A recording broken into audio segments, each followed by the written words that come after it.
There are some interviews that politicians should never agree to because one wrong answer can actually expose everything. The reason as to why we have situations where even police officers recruit those goons is because of the punitive laws that we have put. That is exactly what happened when UDA MP Didmas Baraza appeared on Obina TV. Goon violence in political rallies, campaigns. What's your take on that? The questions were actually very simple. The answers, though, absolutely unbelievable. Even national government, there are some roles which cannot entirely be done by police officers. Instead of defending the government, he ended up admitting things that many Kenyans had suspected for years, but we had no evidence. He spoke about goons, who uses them, why politicians keep them, and by the end of that interview, he had painted a picture of a country that every Kenyan should be very worried about.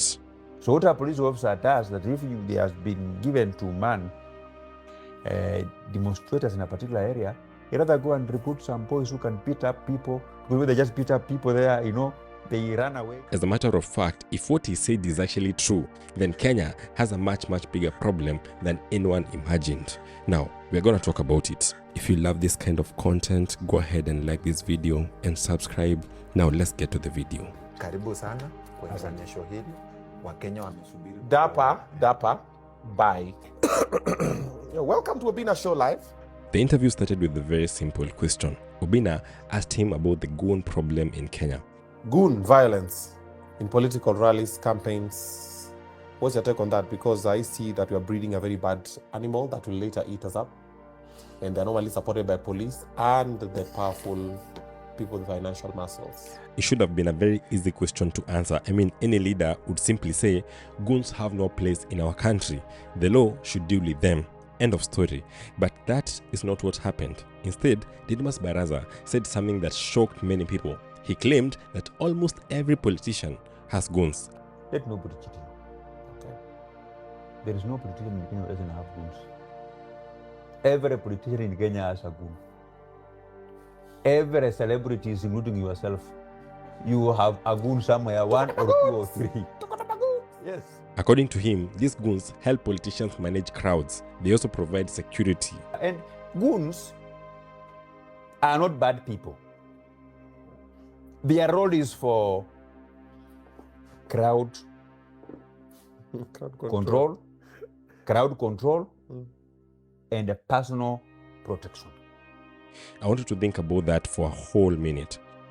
Nobody can survive without such kind of people. You see, if politicians have security officers, they also have police protection. If they have trained security personnel, why do they still need goons? Why not simply hire licensed security guards? Why not clearly identify them as security? Why are they calling them goons? Every politician in Kenya has a goon. That is where that explanation started falling apart.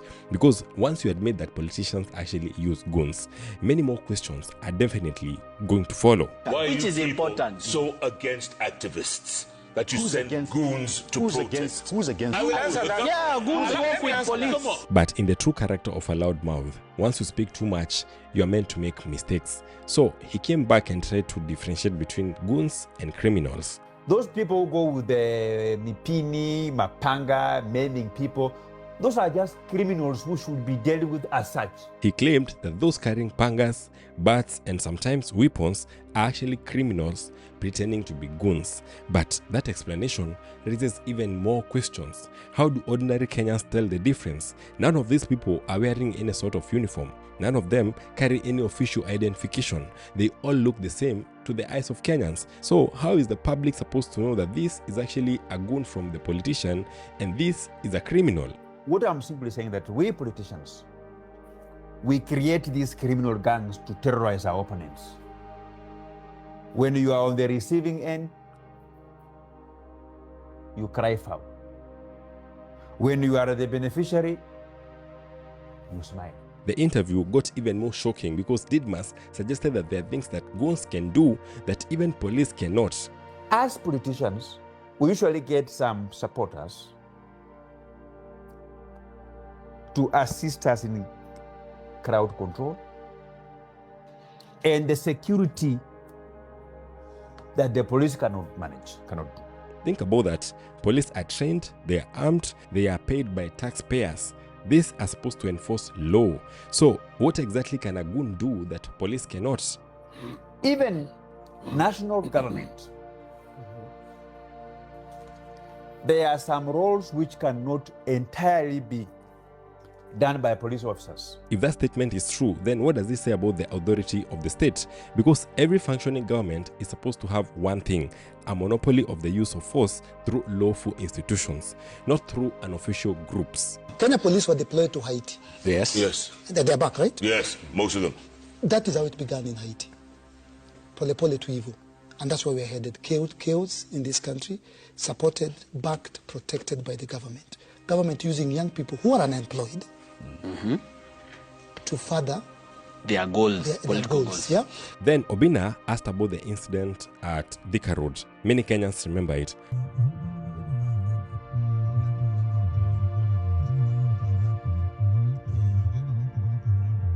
You see the ones who blocked Thika Road? Goons. Just next to the police station. Naturally, people wanted to know, where were the police? Why was then this situation stopped immediately? And there's nothing the police could have done.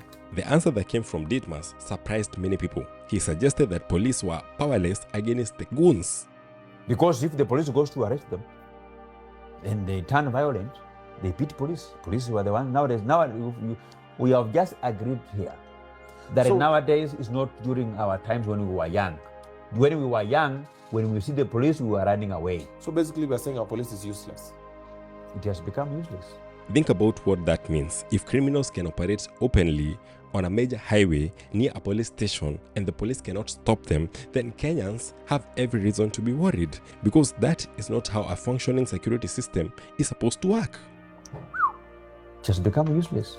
This interview ended up raising a bigger issue. What exactly is a goon? If they are unofficial, if they are untrained, if they are not accountable, why should they exist around politicians at all? Why should any elected leader rely on such groups instead of lawful security agencies? These are questions that many Kenyans are now asking.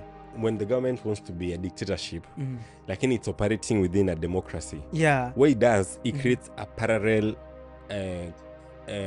law enforcement agency. I'm a law enforcement. So that means sahi polisi akikupiga akuue ama akuumize anafaa ashtakiwe naende, yani lazima atashtakiwa kwa sababu kuna IPOA, kuna watu people can actually sue police and stuff like that. So what does a president who wants to use the police force to do evil do? He goes on and creates a parallel force yenye inafaa enforce law yake, and that is what we call goons. Sasa tuseme unataka kusue goons, utasue nani? Hakuna. You understand? So the government will use these people to wreak havoc. In case kuna maandamano, wataleta hao wasee wakuja wapige wenye waandamanaji, na mtasema nani waliopiga? Si polisi. So mtasue nani? They say keep your friends close and your enemies closer. But for Ruto, it should be keep your friends close and tell them to shut up. Because in trying to defend the government, they sometimes reveal stuff that they were not intended to reveal.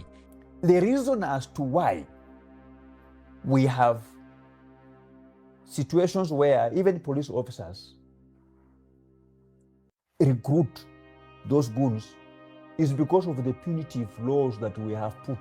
That is exactly why this interview has attracted so much attention. Not because of the questions, but because of the answers. There is no politician in Kenya who doesn't have goons. Every politician in Kenya has a goon. Even national government, there are some roles which cannot entirely be done by police officers. And if these answers reflect the reality of how Kenyan politics operate, then Kenya has a serious conversation to have about the role of unofficial groups in the public life. Who walipigwa na goons? Hapo nini? Hapo Bomas. Broad daylight, cameras are on. Hakuna mtu ameshika. Na mbunge ya state officer.